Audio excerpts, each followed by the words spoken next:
buntag, mayong udto, mayong gabi, alang sa tibuok kalibutan. Niya say nindot nato nga litis, nindot nga litis ha. Kini nga balita mga kapaglaom, nga kanhi nga debater sa Catholic Faith Defender, kanhi Seventh-day Adventist, Iglesia ng Cristo, born again, na nabalik siya sa Catholic, nahimo siyang CFD, Catholic Faith Defender. Apan karon mga kapaglaom, nabalik siya sa pagka Seventh-day Adventist. Nga matud pa niya, hamtang magdebate ang Adventist og siya, pag humag-debate, makonsensya siya.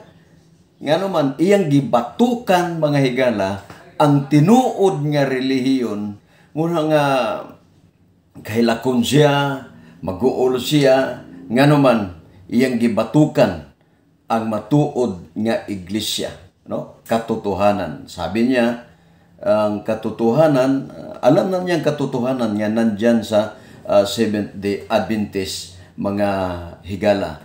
Apan, aloy sa Ginoo, aloy nagiyahan sa Espiritu Santo, karon mga kaigsuonan, ato na nga makita ang conversation sa pagbalik ni Dinmar Santiago. Brother Dinmar, welcome sa pagbabalik mo sa Seventh-day Adventist. Ania ang iyang history, mga kaigsunan.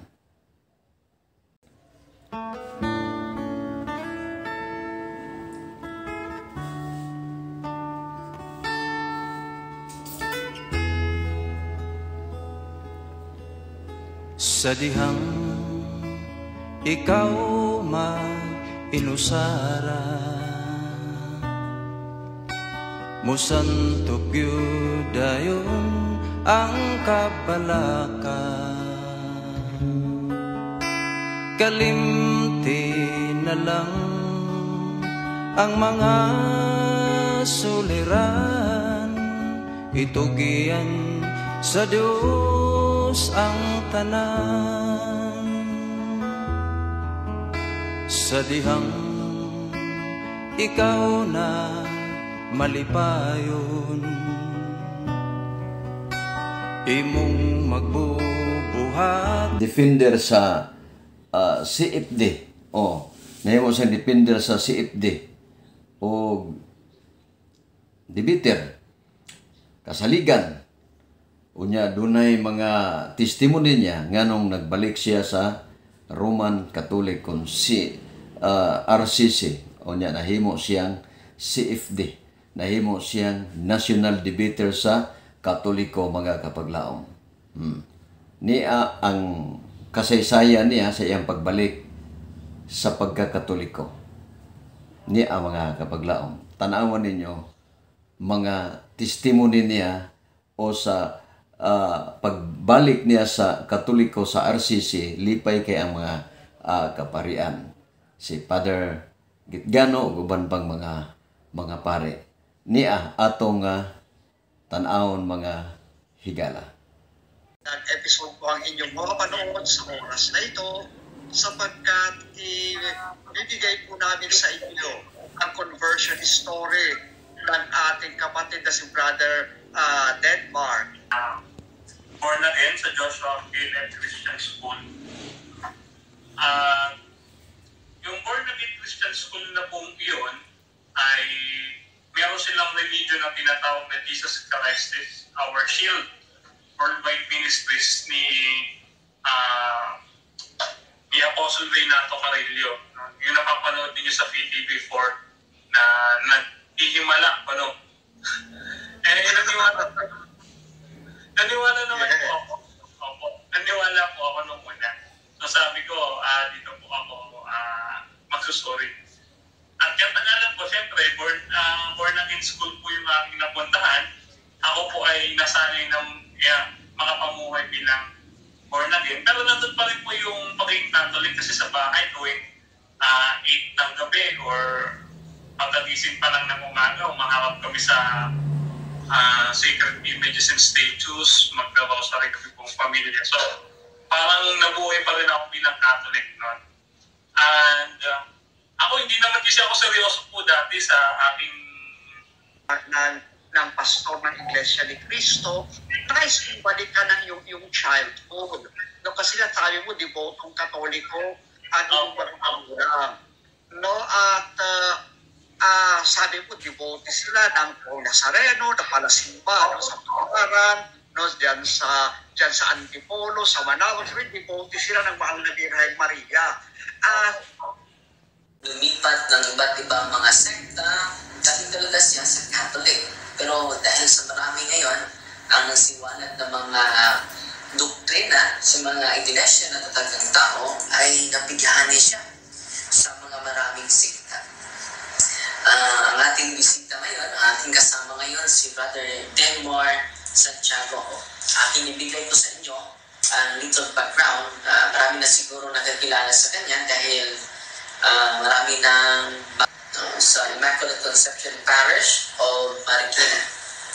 At naging born again siya sa 2011 hanggang 2015 sa Jesus is Our Shield Worldwide Ministries. Isa sa mga ministry na sinanihan niya doon ay drummer, lead vocalist, youth pastor for 18 months of similar, with experience of speaking in tongues, exorcism, and deliverance. So, yan po ang kanyang background bilang born again. At lumipat siya ng ibang from born again to Iglesia ni Cristo 2015 hanggang 2019 sa lokal ng bayan-bayanan, distrito eklesiastiko ng Metro Manila East. Okay. Ang kanyang rango doon, ministry, kalihim sa lokal. Pagsamba ng kabataan. Pangapat, mang-aawit. Senior talaga itong si Brother Denmore. At panglima, first year, Bachelor of Evangelical Ministry at School for Ministers. Defender. So, kung sa atin ito, Catholic Faith Defender, sa kanilang banda ay Faith Defender siya. Vlogger din. Pang-anim, vlogger din sa Iglesia ni Cristo, Ibong Magdirigma, WordPress, Blogspot. Tibo pala siya sa samahang Iglesia ni Cristo. At sa 2019 hanggang 2020, lumipat na naman siya ng ibang sekta. Seventh-day Adventist, Marikina is the A Church. Naging faith defender din siya sa mga sabalista. At theology student, EB Apologetics. Pangatlo, media evangelist. Pangapat, layman missionary. Panglima, 3AM Media Luzon Chapter Director sa mga page niya, pang founder of Search the Scripture Ministry. Sa naasay ko ang mga kabaglaom nang before siya nakabig sa pagbalik sa Seventh-day Adventist, nabalik man siya sa pagkakaroon, nakita na to ang video, nabalik siya. Nakalaban niya ang maraming defender sa Seventh-day Adventist, sama ni profesor niya si Fernando Camacho. Nagka-debate sila, tuntanawon ang ilang debate, mga higala. Mao ni ang ilang debate, mga kaigsunan.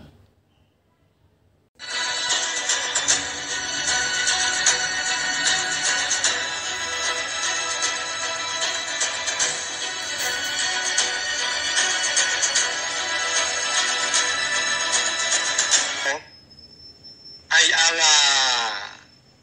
pinagpipitagan, ang napakahusay at veteranong mga ngaral ng o tagapagtanggol ng Roman Catholic Church. Isang proud ng Catholic Church, isa pong Catholic Faith Lay Apostolic Movement of the Philippines. Kaya ang aking po mga kapatid ay hindi po basta sa larangan po ng debate at hindi rin po basta-basta sa Roman Catholic Church. Siya po ay ng Catholic Faith Lay Apostolic Movement of the Philippines, isa pong national debater. Kaya malaking tao po ang aking mga karap ngayon, isang national debater na mayroong basbas ng Roman Catholic Church. Isa rin po siyang Luzon organizer. Yan. At regional president in Luzon. Yan. Samantala, tumatayo po siya bilang negatibo. At ang makakaharap naman po niya, mga kapatid, ang inyo pong maliit na lingkod, isang evangelist and apologist. Okay? So, sa akin pong presentation, mga kapatid, nais ko pong bibigyan ko ng 10 minutes si Bro Denmar. Okay, bro, your time starts sa pagtatanong now. Okay. Bigyan natin, ang paksa ay patungkol sa patutunayan mo na ang Trinity ng SDA ay hindi kinopya sa Katoliko. Tanong,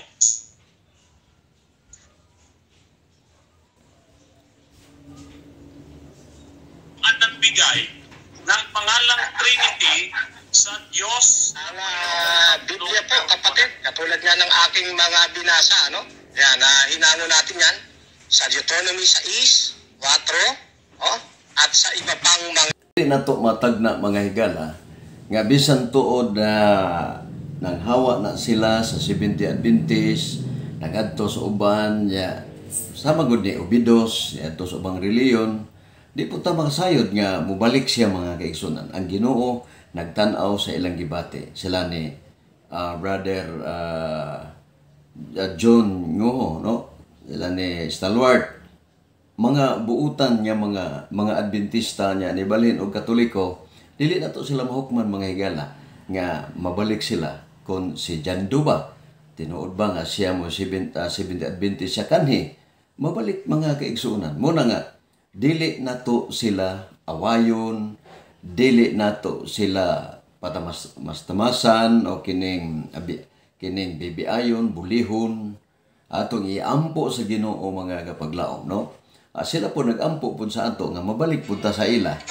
Kaya ang matag usa nagtuo nga ang gibarugan nila maugid ang matuod. Mo nagampo po na sila nga Brother Jerry mabalik sa Katoliko.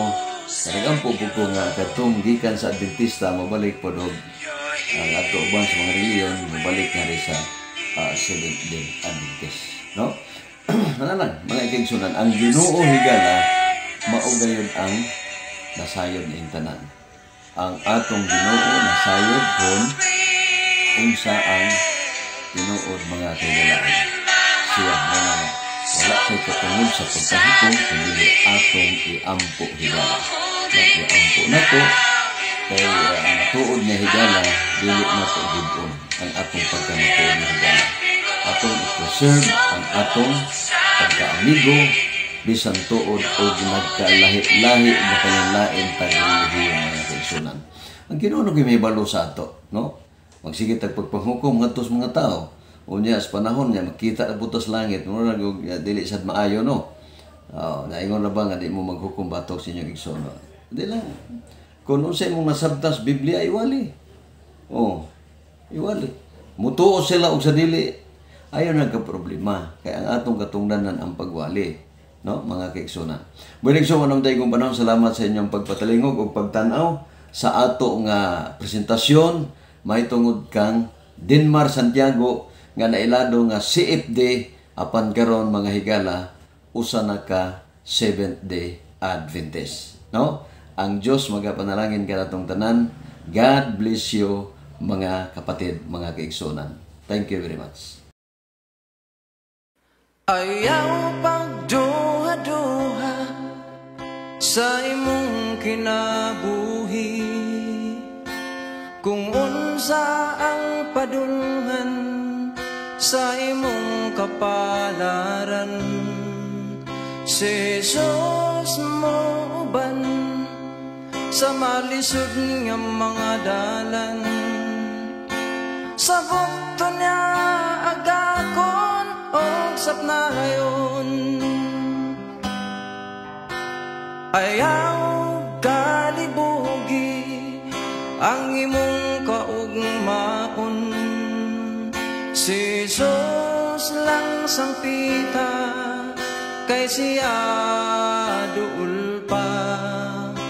Siya mati nagdanon, og